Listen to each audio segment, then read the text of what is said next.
Hello and welcome to Live with Sujay. I'm Ambassador Sujay, or you can call me Dr. Sujay, but we are all the way live and in living color, and we are so excited to have you join us today. Thank you for taking this time.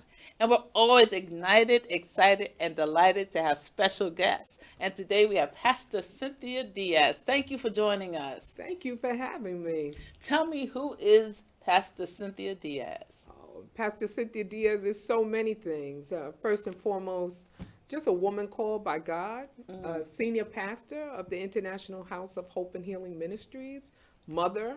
I've mm, raised 5 children, right. sister, daughter, niece, cousin, Yes. friend. Mm. So just an attorney, former judge. God has been really awesome So, to what me. kind of judgeship did you have? I was the first female justice in the village of Hempstead, Mm, appointed by former Mayor James Garner, who was the first African American mayor on Long Island. And I was congratulations. the first woman, the first Latina on Long Island, first woman in that court in over Mm-hmm. 350 years, and first Latina judge on Long Island. And then the Lord called me to ministry. Well, so exciting. And you identify as an Afro Latina. Yes, I do. And so, tell me about that. How is the kind of synthesis important to you? Oh, it's so important. Well, I grew up in the Bronx. Mm-hmm. Uh, I'm Puerto Rican and Cuban. Mm-hmm. Not everybody in my family identified as Afro Latinas or Yes. Latinos, but grew up in the height of the 60s and the 70s and have always had a strong African based consciousness. Yes. And as the years have evolved, they're just being more and more connected to the African presence throughout the diaspora, but particularly in Puerto Rico and in Cuba. Well, thank you. And we're such a joy to have you in the Black Women in Ministry, the real Black Women in Ministry Thrive Initiative. We got a grant from the Lilly Endowment, and this is your third year. What does it mean to be part of the BWIM? We call it BWIM Thrive Initiative. I'm just so excited, so honored and delighted. But the main thing that it means to me as a woman in ministry, in a profession, in a calling that's so male dominated, Mm, is to be in collaboration and in connection yes. under your leadership, but in connection with sisters who are at the top of ministry, who are doing phenomenal things across the country, but we can be real with one Yes. another. We have Yes. real relationships and really tapping into each other's strengths Yes. while lifting each other up through our weaknesses, through our trials and tribulations, and our triumphs. It's Yes, yes. awesome. So we're Awesome. reading Becoming a Woman of Destiny, turning your trials into triumphs. Right. And there's so many times that we don't deal with transitions, but they are part of life. What's a trial that you just went through and a triumph? Uh, like I would say that that could take for hours. But one of the trials that I learned so much from, as you know, I've been a caretaker for people in my family and friends since a very young age. My Yes. mother was sick all of her life. My mother transitioned at 77, my Mm, father at 56. mm, Um, but I had an opportunity to journey with a mate who was diagnosed with cancer, mm. less than 50 years old, knew that it was imminent, that he was not going to be here, and yet to be able to witness and to journey with someone who lived fully in the face of dying. That is Yes. just such an honor. Mm, It's just an honor to be able to yes. journey with people who wake up every day and live fully in each moment and each breath. I'm glad you said that because a lot of people don't talk openly about death, but it is a fact of life. The You only know, fact of life. really, we are born and we are going to leave here. And so there have been lots of funerals in this area, which is a resort community, but it's at the funerals that we're finally tapping into the spiritual life. We have a great social life, but people are coming together and saying, we got to deal with this soul. And so I'm thankful that you have been there for so many, and it's your turn now. What is it your turn to do?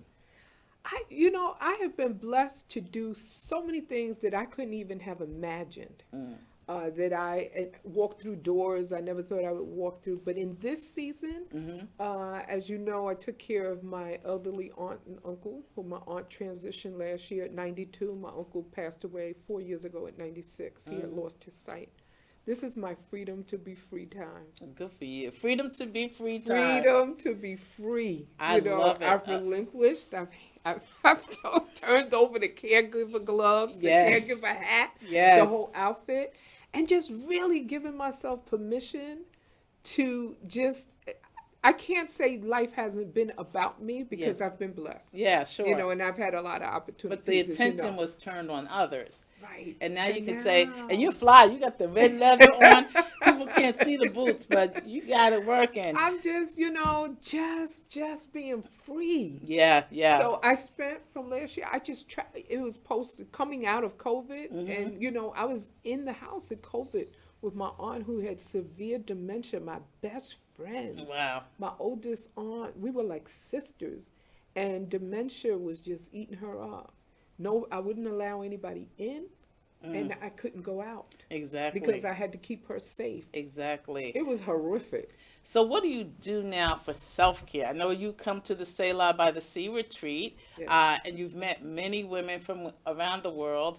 What do you do for self-care now that it's freedom to be free time? Well, one of the things I do is I do yoga. My yogi is in India. Yeah. And virtually, I do yoga 5 days a week. Every morning, I begin my day with meditation and with yoga I love it. at 6:30 in the morning.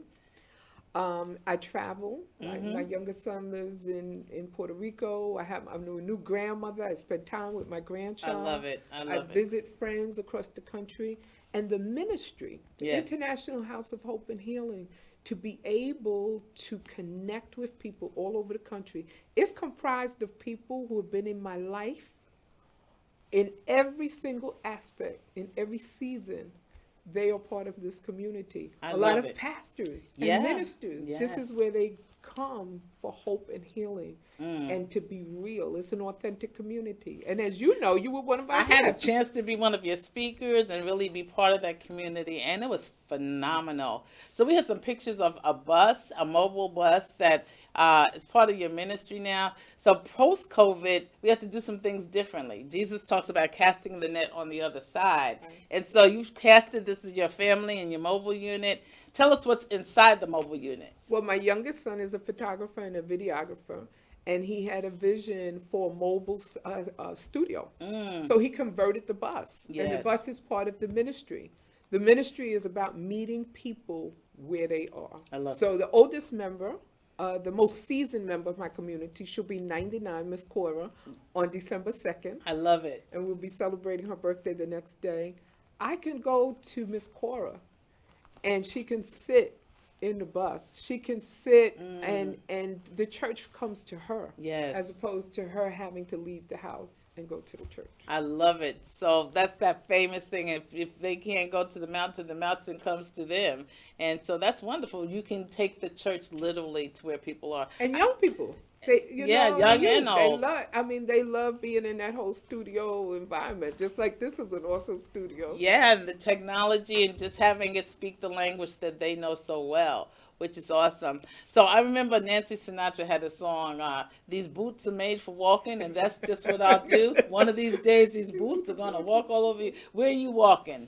Oh, one of the things that I'm doing now is that it's the International House of Hope and Healing. So I've reconverted and reimagined my living space. I love my it. children are no longer at home.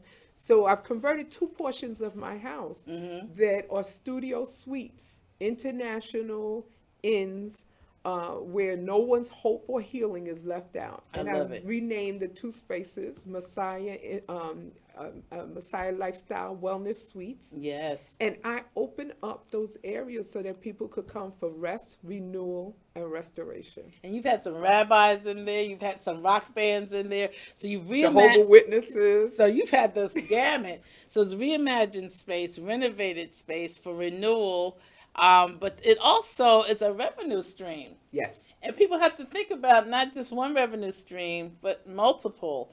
So what does wealth mean to you? Wealth is more than dollars and cents. Yes. Again, I've had an opportunity, private practice, to have loads of money and really didn't do the right thing with it. I spent it well. Yes. And spent it on others well. Yes. But wealth for me now is to have an abundance, a healthy mind, Yes. a healthy body, healthy spirit, to utilize whatever we have and maximize it. And that's what COVID taught us. So health is wealth, and you That's got to make right. sure. So before you did the mobile ministry, I remember you doing mobile law, Yes. and you would go to clients who couldn't get to you. Tell me about that whole experience. It makes a major difference. For years, I had private practice. I had like a premier law office in the village of Hempstead. But then after I left Hofstra University as assistant provost, after I went into ministry, and after I stepped down as being a judge, people were still calling me to provide legal services. So picture this. Particularly in the African American Latino community, Yes. folks don't want to talk about death. They don't want to plan Right. for their transition. But it's going to happen. So they don't want to come to your office because if I go to your office to plan to plan a will, I might die. But if you sit at their kitchen table, Yes. if you sit in their living room In a and, non-threatening way.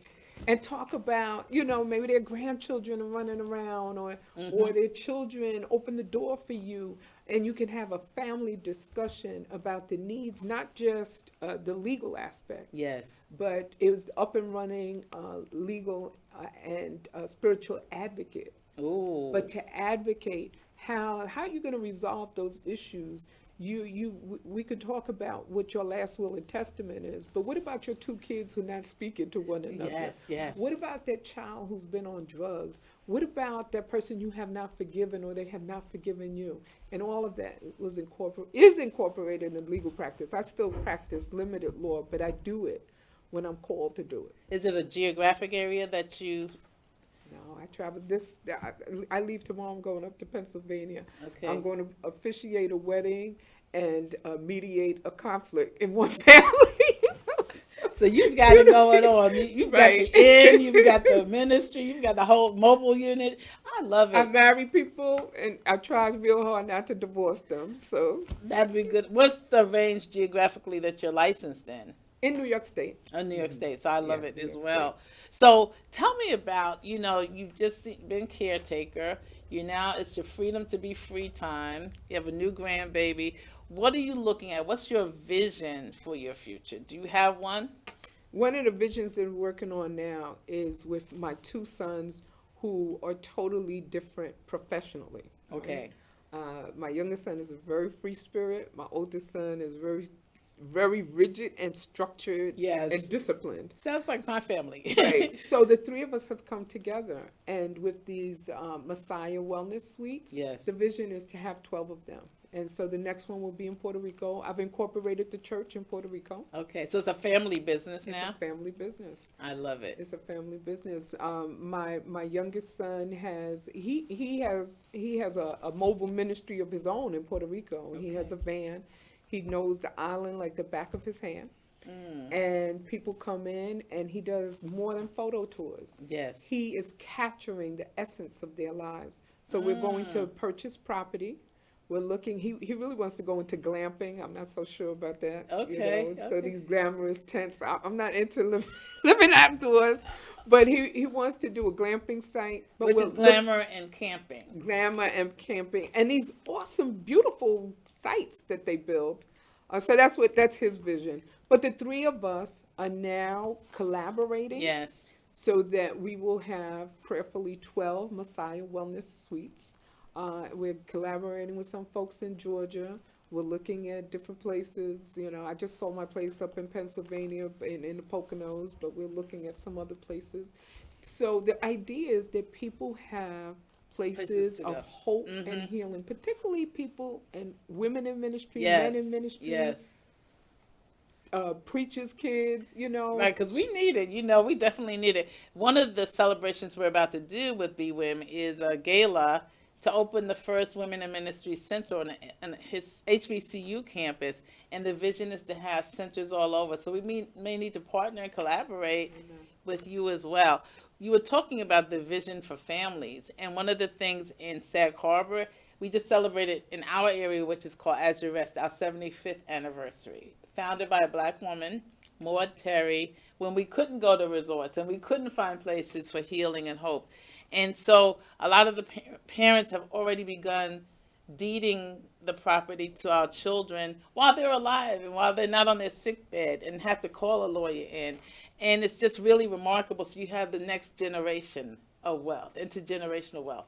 What is your hope beyond these centers for our people in terms of our future? That's my oldest son Malachi is really big into intergenerational wealth. Yes. So my grandson is 1 year old. Every single day he sits him down. He goes over his stock portfolio. I love it. He tells Messiah how much Messiah's stocks have made. What he as a father had to do to put the money Yes. into that portfolio. And every day he tells him, son, this is so that you could have a better life. Yes, I want you to have a home and education and cars, but this is not just for you. This is for your children, Right. your grandchildren, and your great-grandchildren. I love it. He's really big on generational wealth. What's the difference in ages with your sons? 10 years. Oh, One's wow. 44, one's 34. Okay. But Malachi's vision is that as we move forward, that it's not just the three of us. Yes. His vision is to put together a collaboration of 100 friends and family members that everybody contributes and they all buy into the vision. Yes. And they all have a piece so that each family, each unit, each person is pouring and preparing for way beyond this generation. I love So it. that's I love that's it. the plan that we're working on now. So yeah, you have people buy in because they're really co-stock owners in a sense, which makes sure that all of us work it. And that usually was the thing. If all of us make it, then we win. Yes. If none of us if one person doesn't make it, then we're not ready yet. And so our parents used to send us down south every summer. So we would see our other relatives. So it wasn't just the New Yorkers making it, but we had to make sure the Southerners were too. Where were you sent during your summers in the south? In the summers. I grew up in Soundview Projects. Okay. But at 14, my father migrated to Webster Groves, Missouri.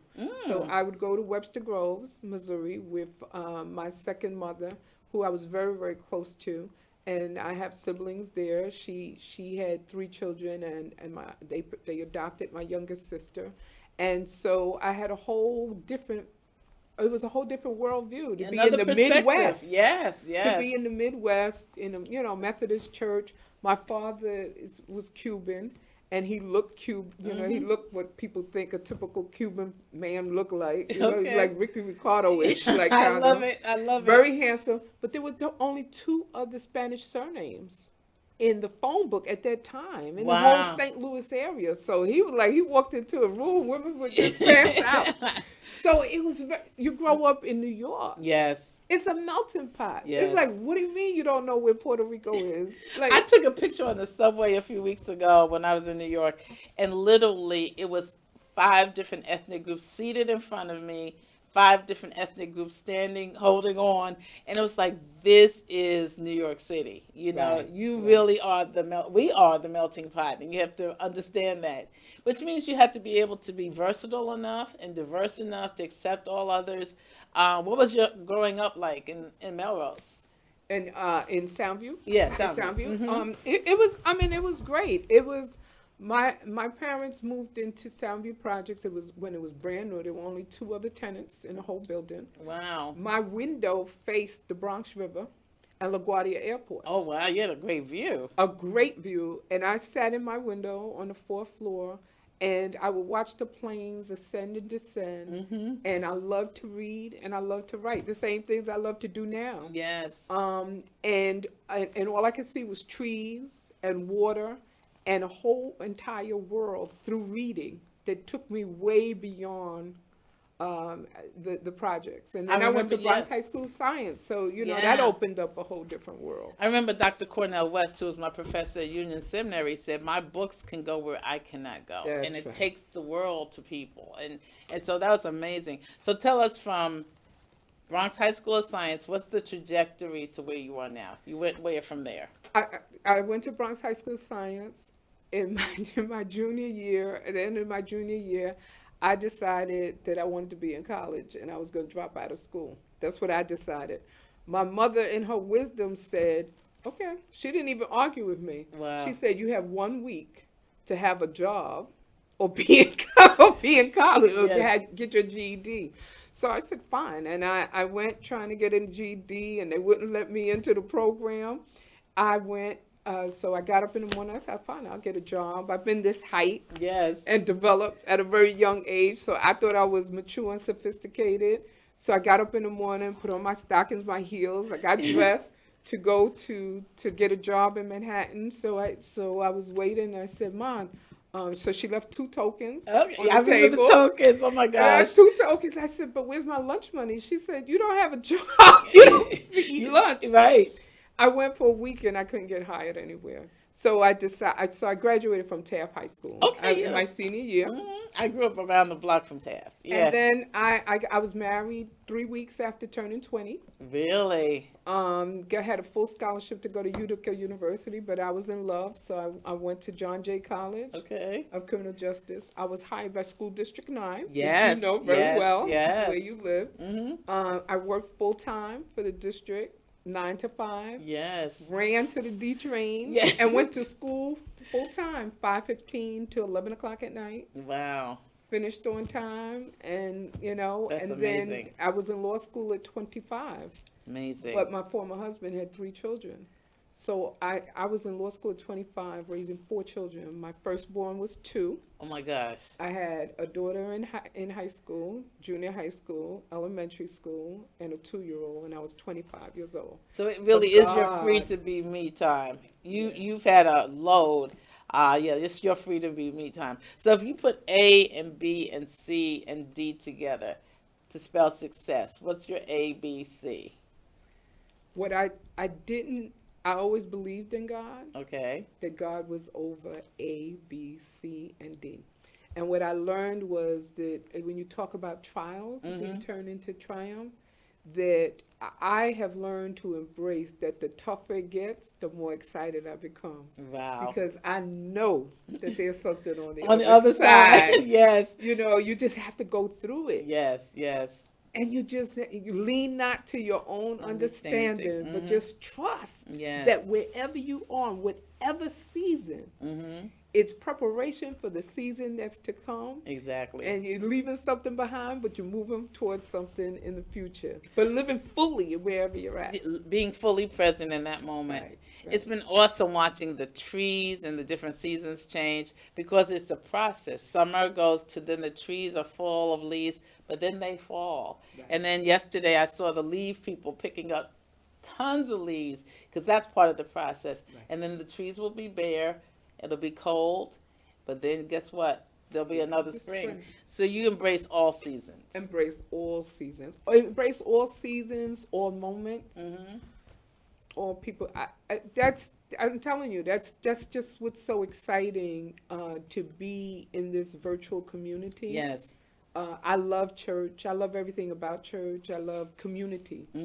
But what's happening now, to me, quite by accident, but I think by God's design, that by virtue of the fact that we can gather together in different time zones, people from different races, different backgrounds, Yes. different affiliations, church affiliations. I told you earlier that pastors and ministers are part of the hope and healing community. Yes. Come together and share the same way that the real women in ministry share. Yes. And So what you we really are a find- global citizen and a global leader. I mean, Yeah. it's not even It's bad. exciting That is exciting. when you see the differences. Yes. But you also see the similarities. Yes, yes. Right? We all hurt. the We same all way. hurt and we have joys and we can inspire each other. So you came to Selah by the Sea, which is our retreat to pause, which is Selah. Tell us what happened for you there. Oh, it was just absolutely phenomenal. One of the most phenomenal things is that one of the other sister, who's also an Afro-Latina, we had only met on Zoom Yes. through our monthly meetings, through our Black Women in Ministry meetings, and we had never met in person. But we had made a mutual decision that we wanted to be roommates at Yes. Selah by the Sea. Liz Rios, she is just such a phenomenal sister. Yes. I mean, it was like the minute we laid eyes on one another, she was like my sister from Yes. another mother. Yes, father. yes. And as you know, she was faced with the, I don't want to say challenge, but with the joy of having a son who was quite ill for all of his life. Yes, Mainly all of yes. his life. And we talked about what the possibilities and what life could potentially be if he was no longer here. And a few months after, he transitioned. God called him home. But the time that we spent together, in addition to meeting so many other sisters Right. from different parts of the nation who were part of the cohort, Yes. but others who were celebrated, the unsung heroes. Unsung heroes, yes. And so you're the first Oh, generation just of mentors who can mentor another generation of black women in ministry. All of us had to have some men, not that they were bad, but we didn't have women. And so I salute you. I admired Liz's dedication to even join the cohort, and many times from the hospital room, right, from and the bedside of her son would be part of the cohort. That's dedication. exactly. And so when I see people who are like, I just can't be there, well, no, you got to be there. You know, we ask for an hour and a half once a month. So I really admire her, and I admire you, and just celebrate all that you're doing. And if you want to be part of Selah by the Sea, SELAH, it's coming up June 19th to the 22nd in 2023. Just send us an email to womenontheworldstage@gmail.com. Women on the World Stage, all one word, at gmail.com, and you can be part of it. It's luxury for leaders. We definitely go to 5-star, 5-diamond resorts because we believe that you should be blessed. It's freedom to be free time. And we want to say, I'm doing me in 2023. So when somebody asks you what's your gift for Christmas or your birthday, tell them I want to go to Selah by the Sea, and send us an email. It has been delightful to have you, Oh, Pastor thank you Cynthia so much. I'm Diaz. so honored and Yes. so excited. I'm so excited And to so have you. I just want to say as we close, so excited and so touched and moved by the leadership that you provide for all of us, Thank but you. also being able to witness not only all of your strengths and heights, but being able to witness the real side of you Well, thank and you. how you so generously share it with such transparency, strength, and leadership. So thank you so much. Thank you. And I'm thank so you for being my excited. guest. And thank you for sharing with us.